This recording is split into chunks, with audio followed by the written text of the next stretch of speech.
O prvom danu škole, u prevodu dana Danijela Kvas, profesorka srpskog jezika. Dobroveče, hvala vam mnogo što ste ovde. Da li kod vas, vi radite u jednoj beogradskoj osnovnoj školi, koliko je meni poznato, da li ste i vi počeli ovako himnom jutros? Da, počeli smo himnom i to je... Kako je izgledalo? Je bilo u učionici, na hodniku, u raznih Pa imamo razglas, pošto je naša škola renovirana prošle godine, tako da razglas škole radi i onda smo preko razglasa slušali himnu, tako što su đaci ustali i nisu pevali himnu, još uvek reči ne znaju, ali su onako ozbiljno to shvatili. Prilično ozbiljno. Kako se to u vašem kolektoru doživljava onako interno? Kao neka nametnuta obaveza ili kao neka lepa promena, pošto među nastavnicima ima raznih mišljenja? Slažem se sa vama da ima različitih mišljenja, ali ipak nekako smo svi zatečeni. Ovo je zaista neka novina koja je od pre par dana najavljena i prisutna od danas, tako da smo onako prilično bili zbunjeni, ali s obzirom na to da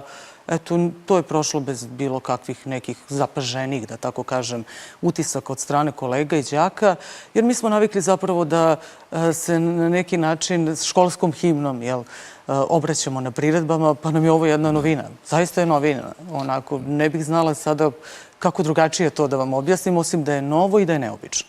Dobro, to će svakako ostati bez obzira na epidemiološku situaciju, ali sad u ovoj rovitoj situaciji sa koronom, kako izgleda sada sa svim đacima sve vreme u učionicama, koje su epidemiološke mere?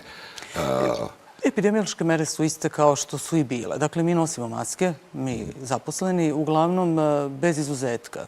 Nekako i postoji ta uredba da ukoliko je nastavnik vakcinisan i ukoliko je ta udaljenost od đaka veća od 1,5 m ili najmanja razdaljina da je 1,5 m, onda nije u obavezi da nosi masku. Međutim, kolege iz predostrožnosti nose maske sve vreme. Đaci nisu u obavezi kada sede i slušaju nastavu da nose maske. Ono što nas je posebno obradovalo je što smo najzad videli decu na okupu i što smo stvarno sa njima proveli dan i oni su bili presrećni zbog toga, tako da je to utisak dana. Ja sam bila dežurni nastavnik, a našu školu je danas obišao gradonačelnik i predsednik opštine zbog toga što je škola renovirana prošle godine, pa onda zbog korone izostala ta poseta i onda je u toj atmosferi započet prvi školski dan i kao dežurni nastavnik najviše sam se radovala kao razne starešina svojim đacima i petacima koje ću danas upoznati i upoznala sam ih naravno i presrećna sam zbog toga i prvacima koji su najslađi i najdraži. Škola ipak ponovo liči na školu. Sad, ministar je rekao nedavno da je procenat vakcinisanih prosvetnih radnika otprilike jednak kao i kod stanovništva, nešto preko 50%. Koliki je procenat u vašoj školi, recimo? Ja to stvarno ne znam, ali nekako čini mi se da je veliki procenat. Zato što onako u tim neformalnim razgovorima mi smo razmenili svoje iskustva i uglavnom većina mojih kolega je vakcinisana.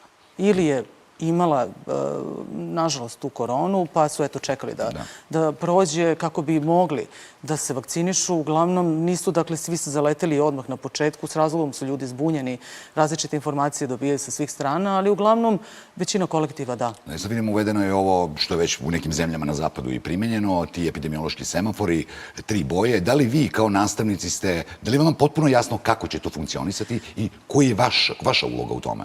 Pa, naša uloga je da slušamo apsolutno ono što nam je naloženo, tako od strane ministarstva, jer mi radimo u državnoj službi i ne možemo se ponašati drugačije. Ne postoji mogućnost za neku samovolju ili za bilo šta što je van toga. U principu, mislim da je važno da se prati ta epidemiološka situacija i da, naravno, sve radimo u korist dece. Ako oni procene da je to sve u korist naše dece, mi smo tu samo zbog toga. Da li se tu slažete sa nekima od prosvetnih sindikata, koliko sam prilike da čujem, koji predlažu da je mnogo praktičnije da to bude na nivou škola, a ne nivou celih opština?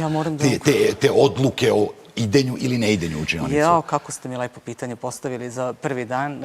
S obzirom na to da se od ovih himne nije čula himna prosvetnih radnika koja se i najavljuje pred 1. septembar, a to je uglavnom štrajk prosvetnih radnika. Zbog tih razjedinjenosti koje su sindikati upravo učinili među nama, meni je jako žao što naš narod živi u zabludi da prosvetni radnici imaju raspust u trajanju od 3 meseca. Meni je žao što moje kolege od 12 do 15 godina čekaju na posao, stalni posao, dakle, ucenjeni su, uslovljeni su nekim ugovorima na određeno vreme.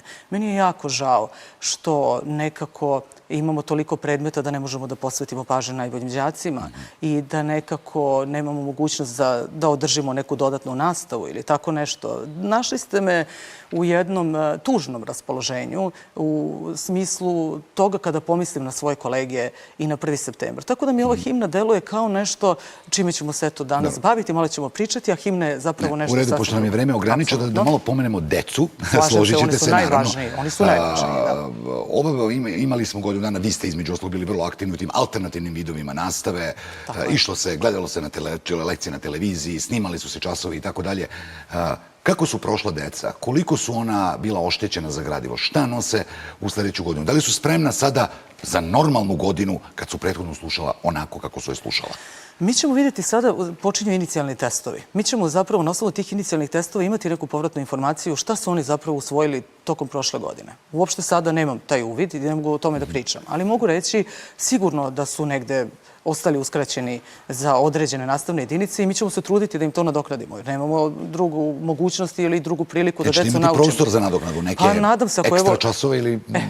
To ne znam, ali ovaj čas od 45 minuta me raduje. Zato što je već veća mogućnost da možemo sa njima obraditi nastavne jedinice, ponoviti nešto, ukazati im na nešto što je najvažnije i mislim da ćemo eto nešto učiniti i uspeti u tome. Ali za sada nemam uvid u to da li su oštećeni ili ne. Dakle, pretpostavljam da jesu, jer sigurno čim nastava nije bila, ali sam se ipak radovala tome što je nastava se odvijala. Zato što ne mogu da zamislim godine da su deca bila bez te nastave i da sada treba to da nadoknade u tom smislu, da treba sad čitava godina da se nadoknadi ili tako nešto. To mi je zaista nezamislivo. Bilo je kako je bilo, takva je bila situacija, sada se ide normalno, dokle se bude išlo. Ukoliko bude takva situacija da se naloži ponovo prelazak na online nastavu, te alternativne, da li ste vi spremni nego prošle godine kada ste mnogo improvizovali, imali mnogo primedbi, da li je nešto učinjeno da bude školstvo spremnije? Sad ja mogu da pričam, naravno, u ime nekog svog tima u školi koji je čak bio na edukaciji u Madridu povodom tih digitalnih, da kažem, medija koji su prisutni u školi.